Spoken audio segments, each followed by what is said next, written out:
Hello and howdy, folks. I'm here to talk about the new film from Justin Lin, The Fast and Furious 6, or maybe it's just Fast and Furious 6.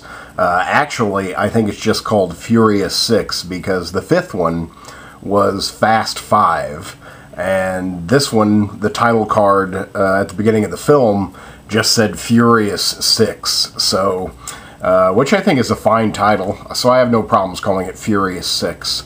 I have no problems giving it a 6. I think 6 is fine. Half the movie I want to give a 5, half the movie I want to give a 7, so I think I'm just averaging it and giving it a 6, and I think I'm fine with that. It's pretty ridiculous. It's pretty ridiculous. In terms of the franchise, I think it's a pretty safe statement to say that Fast 5 is by far the best. I mean, I thoroughly enjoyed Fast 5. I may have even given it an 8. I'm not sure. I need to go back and check out the review, maybe. I never saw it more than the one time in the theater, so maybe I gave it a 7. I mean, I kind of want to see it again now, just to kind of forget this one. Fast 5 was the first one I saw in the theater. I never saw Fast and the Furious in the theater. I know I saw the first one on disc in college. I mean, I just know I saw it. I think I skipped the second one. I may have seen it. I definitely saw Tokyo Drift.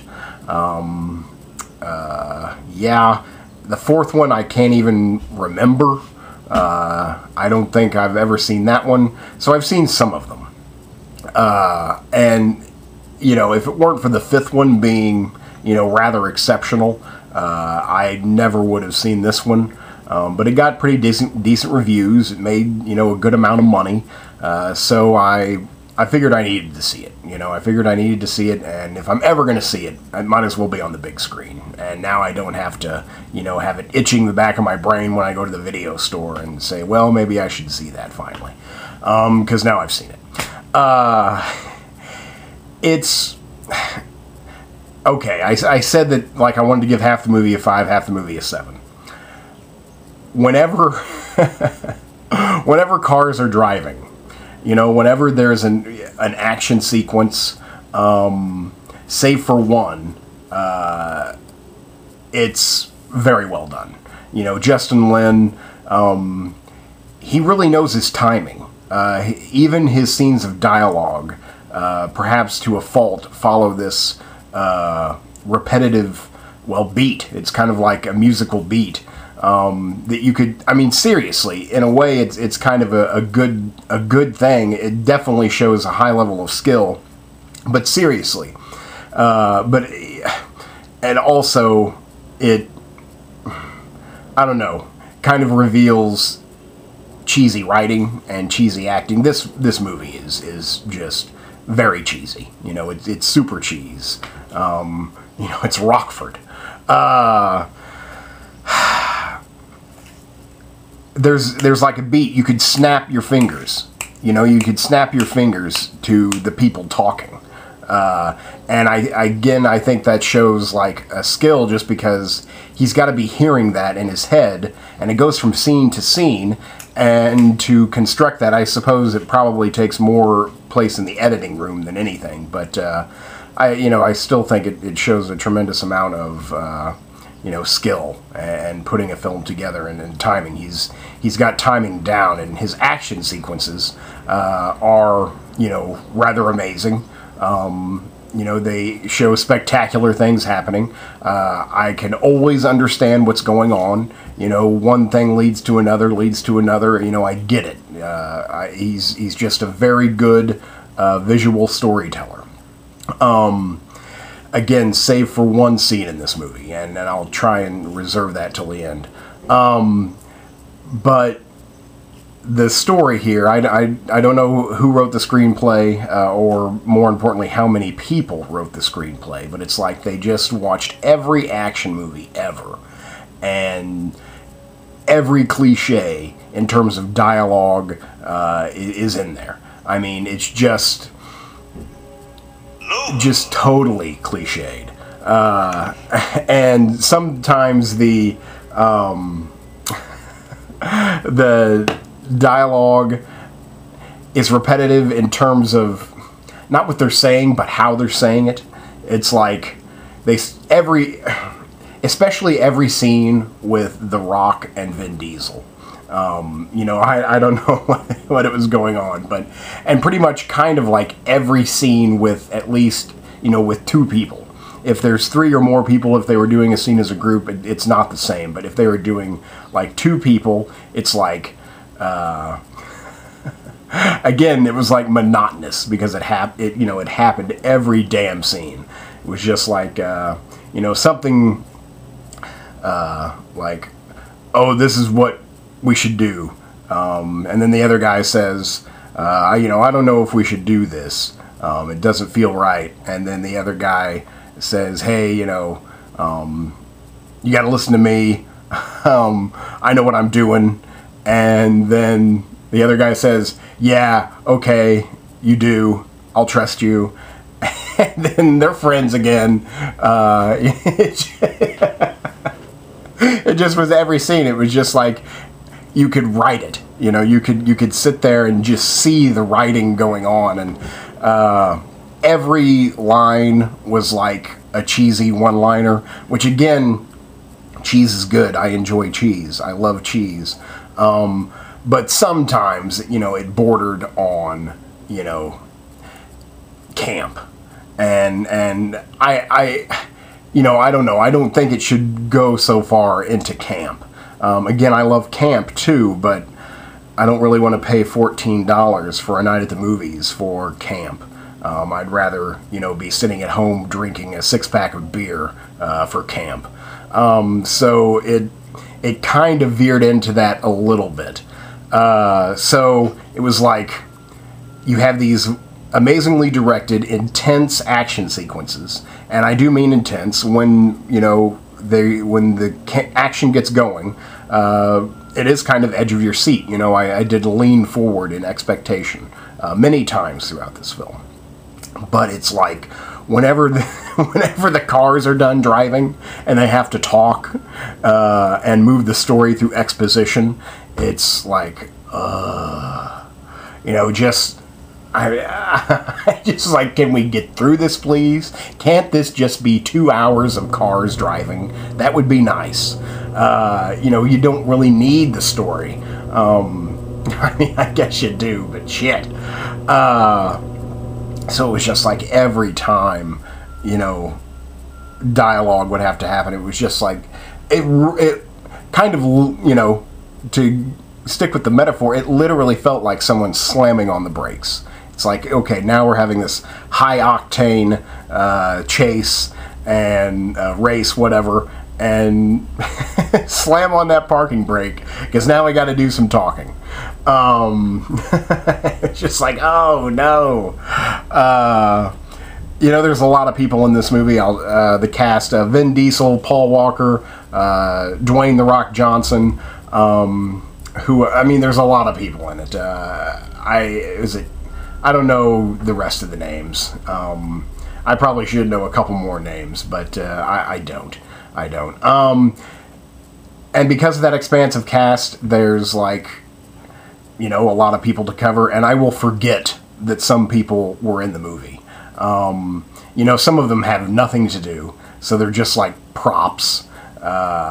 Ludacris, definitely victim of that. He didn't have much to do, so they turned him into this computer hacker. Again, everything is just ultra cliched in this movie. I mean, ultra cliched. So it's like totally safe. It takes no chances in terms of character, you know, dialogue.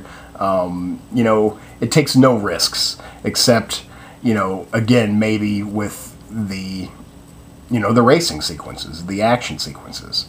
Then it just like takes over and is, you know, then fully mindless. You know, then when it's, you know, stops to talk, it's like, oh, how, you know, it's like a mindless film masquerading as something that, you know, needs to be done.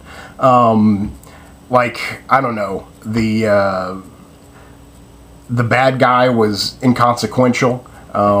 They literally spent like half a minute, maybe 30 seconds, describing what what his goal was, why they needed to stop him, and then that's it. Like, they never go back to it, except for like briefly at the end. That happens at the beginning of a 2-hour movie, and like an hour and 10 minutes into, you're like, why is all of this happening? What? There's just no motivation whatsoever. And because they never talk about it again. Apparently it's something that could like cripple the world, but no one ever talks about it or, explains how it's going to or anything. It's just totally ambiguous. And, I don't know, when you're like trying to save the world and that's all you're just trying to save the world from something. It's just like, whatever. I would forget some people were in the movie, especially The Rock. People just disappear. Again, they become, props. And like The Rock will show up and I'm like, oh yeah, The Rock's in this movie. I totally forgot he's in this movie. They send these characters out just to make them do something, it seems. Like Paul Walker, his character spends like, I guess, half of his story arc on a pointless mission that when it was over with, it served no purpose that I saw. That was, I guess, my main beef of the film is like, a lot of things happen for no reason and also to serve no purpose. Maybe it sounds like I'm being harsh on it, but I am giving it a 6. And I recently saw a movie I did not care for, Now You See Me, the magic Ocean's 11 movie. The main difference here, and it's, well, one, again, this is, the action sequences are amazing. They're amazing. Okay, I'm just going to talk about it. The last action sequence. This movie, you see in a trailer, like has a what you would think is a climactic battle with like a tank on a freeway, whatever, and it was an awesome, amazing scene. And I thought, wow, well, that's a great ending to this movie. But then they just keep on going, and it's like the studio wasn't happy with this ending, even though it was really badass. They said, well, now this movie is an hour and 50 minutes, and we really want it to be over 2 hours. I think the finished product is like 2 hours, 12 minutes film. So it's like, can you do something to add 20 minutes to this film? And, Justin Lin says, okay. Justin Lin also wasn't, like, pumped to do this movie. This movie ends with with a sequel to come, like, to be continued.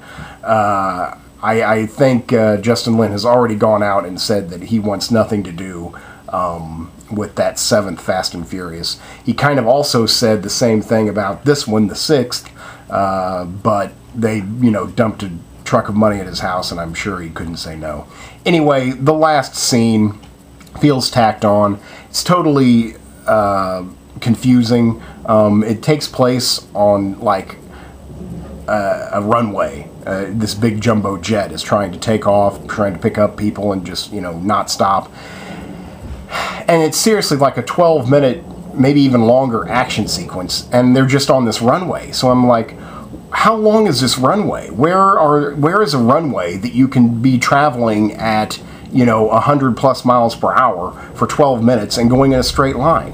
Where is this magical runway? And it just kind of made me mad. That started making me mad. And then it was just like everything that the film stood for just totally evaporated. Whatever it stood for totally evaporated in that last few minutes. Where just the physics just were totally thrown out the window. I mean, physics are thrown out anyway, but super thrown out at the end. Then it becomes confusing. I'm not sure what's going on. It's dark. It's not well shot. It just feels totally tacked on, and I think, in a way, it kind of ruins the feeling for the movie. I just didn't like the ending at all. Again, it felt like the studio said, hey, can you make this 20 minutes longer? And they're like, God, yeah, okay, whatever. you know, here, I'll shit and then throw it up there and maybe this will make the studio happy. I never blame the artists. I always blame the money. You know, I don't know what else to say. My camera's running out of battery. It's giving me a blinking light, so it may shut off at any time. But I think I've said all I pretty much want to say. That it's just super cliched, really cheesy, but it's fun, you know. I saw this in a large auditorium. I'd say the auditorium was about a quarter full, but still in a large auditorium, being a quarter full is a good crowd, I think. A lot of people had fun. You know, there was scattered applause at the end of this film, and it is fun to watch. You know, it got a lot of good reactions. People were cheering, you know, laughing, so it made for a good theatrical experience. One that I didn't mind, and it goes into that, you know, giving it a solid 6 because it was a lot of fun. But I mean, I had a lot of fun because I was laughing, but it's kind of that thing where you're not laughing with it, you're laughing at it. You know, within the first 30 seconds to minute, I was already giggling, you know, like a schoolgirl. And I said out loud within the first minute, I said, oh, well, this is going to be a good time. And it was, you know, it was. Now, I guess I always support seeing a film in the theater as it, you know, is intended to be seen, but I don't think there's any really reason to spend that type of money. I think this would, you know, be just as fun or more fun, you know, sitting at home with, you know, a buddy or whatever, partner, your wife, and just watching it and, I don't know, enjoying it at home. I don't think there's any real reason to spend that type of money. But it was a fun time, you know, I had a fun time. But except for that last 20 minutes, and again, it just feels totally tacked on. It was just irritating and kind of made me angry. But, you know, again, characters used as props. This becomes very evident at the end of the film, I think. And again, kind of, they want to do like surprising twists, but since you never really find out anything about the characters, you know, you don't really care, and you say, oh, well, okay, so that's a twist, and but yet there was no evidence of that, no lead up to that, no tension, and so, you know, whatever. Again, when it's about cars driving and, you know, well done, well planned action sequences, I have no problems giving it a 7. But man, whenever it has to talk, whenever it has to give me a story that I care about, it's a 5. You know, it's a 5. So I think that leads to my 6. I guess I've said about all I can say. You know, 18 minutes worth of rambling about a solid 6, you know. Okay, so that's Furious 6, the newest Fast and Furious movie, and it's a solid 6 for me. Thanks much.